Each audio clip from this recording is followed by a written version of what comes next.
The philosopher Tolstoy wrote about how in order to live, man must find a way to connect the finite to the infinite. We need to form some kind of kinship between ourselves and the unfathomable vastness of the cosmos. We are star stuff, said Carl Sagan. We are made of atoms, literally cooked in the furnaces of dying stars. And so in many ways, we are infinite.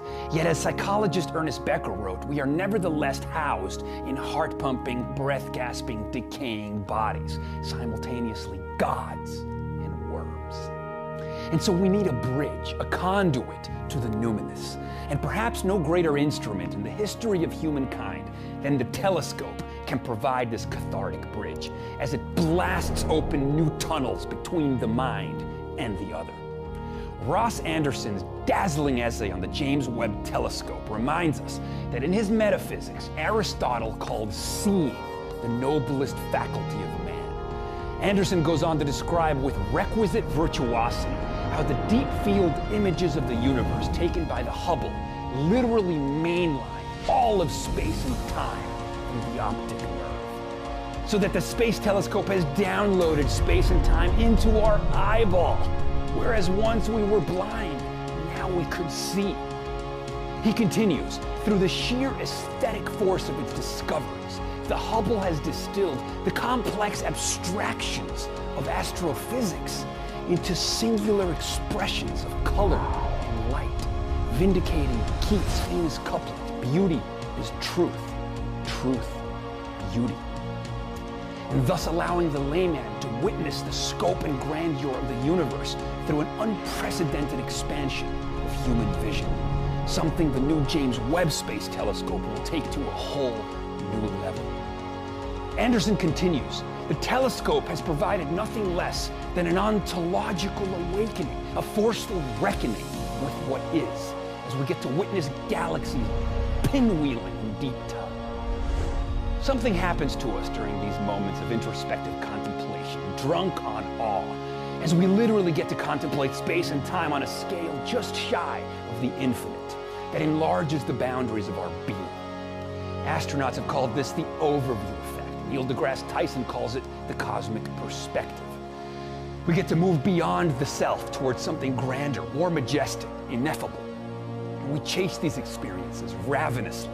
As Henry Wisemeyer wrote, as spirituality wanes, experience is the new faith, and we are refugees from the mundane. And so we shall continue achingly to resuscitate that sense of humbling incomprehension, so that we may say, ah yes, I remember what I forgot. In the words of Nisargadatta, the other world is this world rightly seen.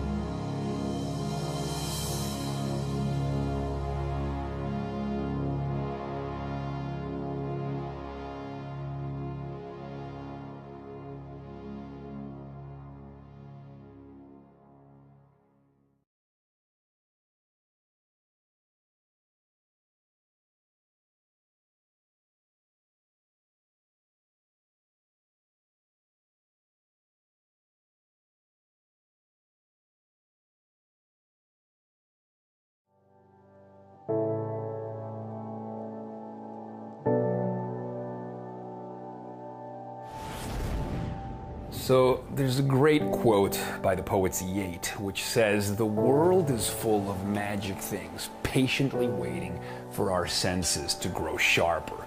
In other words, in our search for the miraculous, we find that it's often right before our very eyes, but we fail to see it, right? We are blind. We cannot decipher. But Henry Miller says, if we could pinpoint our attention, right, we would see that even a blade of grass, when given proper attention, becomes a magnificent world in itself. And how do we focus our attention? With our tools, like the microscope, or even more interestingly, like the telescope, as it literally allows us to swallow the macro, right? Think of a space telescope, which, as the poet-author Ross Anderson describes, allows us to mainline space and time through the optic nerve. Literally, a space telescope takes images of the deep field, takes images of the universe, and literally distills through the sheer aesthetic impact, the aesthetic force of its discoveries. It distills the complex, the unfathomably complex abstractions of astrophysics, the mathematics that is beyond our understanding. It literally distills it into singular expressions of color and of light, vindicating Keats the poet's famous couplet, "Beauty is truth, truth, beauty," right? We see images of the universe taken through a space telescope and we realize this is nothing less, my friends, as Ross Anderson says, as nothing less than an ontological awakening, a forceful reckoning, a reckoning with what is, which allows us to contemplate space and time on a scale just shy of the infinite. And what does this do when we are cracked open by awe, our agitating consciousness, right? In pain from the human condition, the mortal coil, all of a sudden connects with something grander than itself, connects with something radiant, with something resplendent. We are split apart by the majesty of the universe, by awe, and we become more than what we were. We experience the astronaut overview effect, what Neil deGrasse Tyson calls the cosmic perspective. We see the big picture. We are transformed, we are reset, and we are filled with feelings of grace and gratitude. This kind of awe therapy, made possible by these technological instruments such as space telescopes, enlarge us, right? They bewitch us, and they, oh my God, what they do for the mind is they allow us to fit the universe through our brains. And as I ended my video on awe, it comes out as nothing less than poetry. As Carl Sagan says, we are star stuff, and we remember what we forgot.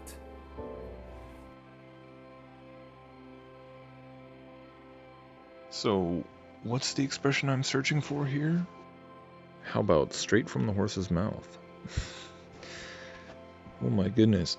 These are videos that I came across yesterday when I was poking around looking at footage when I was doing this stuff on Venus and Mars, and wound up kind of getting lost on a rabbit trail with Carl Sagan and the whole Cosmos film that he made, where in that clip he mentions the spaceship of the imagination. I thought, oh wow, that's a whole fascinating little metaphor in itself right there. How telling is that? So I was going off on this tangent about spaceship of the imagination, which is featured in the Neil deGrasse Tyson version of Cosmos that came out a few years ago.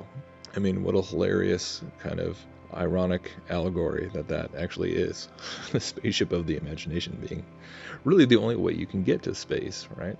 But anyway, so I was looking for stuff on spaceship of the imagination, and it led me to this video called "We Are the Captains of Spaceship Earth" by this guy, Jason Silva, who has this entire channel. He's had it since 2013 called Shots of Awe.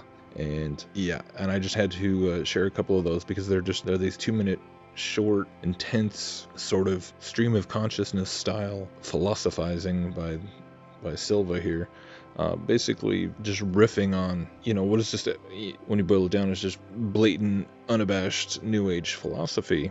But what is so fascinating about so much of it is that I mean here in these videos here, it's not even just that he's alluding to the idea of a correlation between the concepts of outer space and the cosmos and galaxies, and with spiritual realms and dimensions, and all these sort of, making the connections between mysticism and quote-unquote science.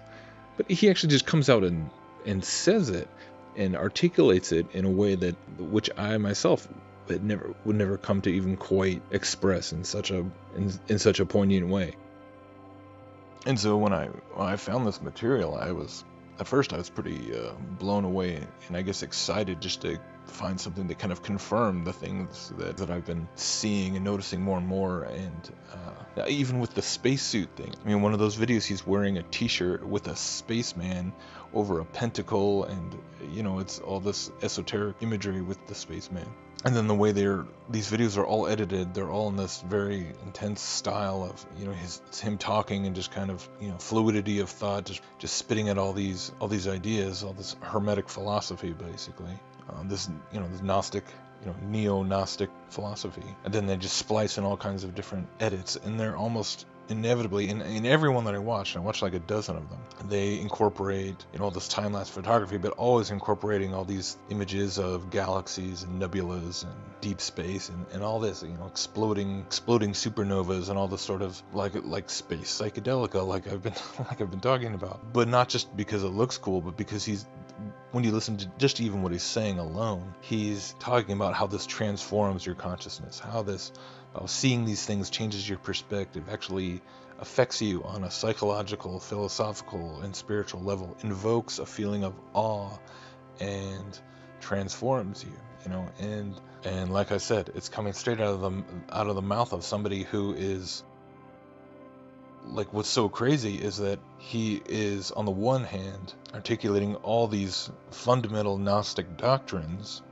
philosophically described mystical ideas, and in a medium which is totally geared towards a younger audience, the millennial generation, essentially, the YouTube generation, whatever you want to call it. And so the delivery style is such, he's another one of these like hipster new age prophet types. So there's the delivery style, but at the same time, in terms of the content and the system, the belief system that he's outlining here is one that is embracing the mystical, while at the same time not renouncing the classical modernist materialistic sciences, right? So he'll quote from philosophers and poets and mystics, at the same time turn around and quote, astronauts and physicists and Darwin. And so it's a synthesizing of these two paradigms, just like we've been talking about, where you have what for several generations was seen as just mainline atheistic, materialistic scientism devoid of any kind of spirituality, where now this is progressing into this new era of awakening. It's ontological awakening, as he describes it, and how these things are being portrayed as having no conflict with spirituality, with New Age spirituality, the spirit science concept. So pretty incredible. I could probably just spend hours and hours picking apart so many of his videos, but there's literally so much that it's kind of besides the point, but completely embodying things that I've been noticing more and more, but now on a level that I've never, this just goes above and beyond any other example I've seen. And he's got almost 200 of these videos. His Wikipedia page says that some people even describe him as sort of a Timothy Leary for the YouTube generation and things like this, which is pretty amazing. I guess he's a co-host of this National Geographic show called Brain Games. So I've never actually watched the show, but I'm familiar with it. And so he's he's pretty mainstream now. There's just so much that could be said about this. I mean, just in how you see again and again the people doing the editing, putting together the visuals, you just see them showing you see this motif again and again of like the human eye, and then the eye nebula, or or a galaxy. And man, that has been something that just has struck me months ago. And just when you think of all these things as being sort of subtle symbolism, represent an aesthetic force to draw people into these metaphysical concepts and to invoke a sense of wonder and awe. And when all they are is really, they're just airbrush paintings. That's it's kind of sad and hilarious, where he's talking about these tools which project the infinite, project the cosmos directly into our eye, when it's like even NASA themselves will fully admit that all those pictures have been quote unquote enhanced and photoshopped just to draw the colors out, when we know that they're just they're paintings, they're fabrications, they're CGI, they're just CGI cosmic landscapes.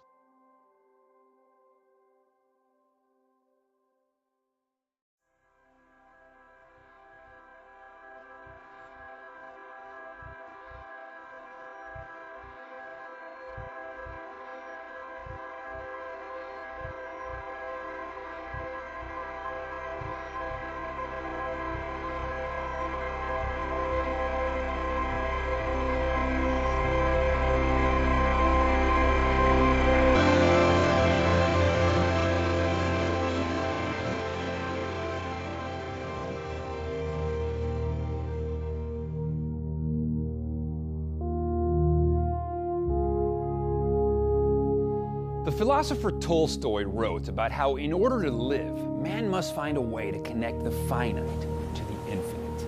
We need to form some kind of kinship worms. And so we need a bridge, a conduit to the numinous. And perhaps no greater instrument in the history of humankind than the telescope can provide this cathartic bridge as it blasts open new tunnels between the mind and the other. Ross Anderson's dazzling essay on the James Webb Telescope reminds us that in his Metaphysics, Aristotle called seeing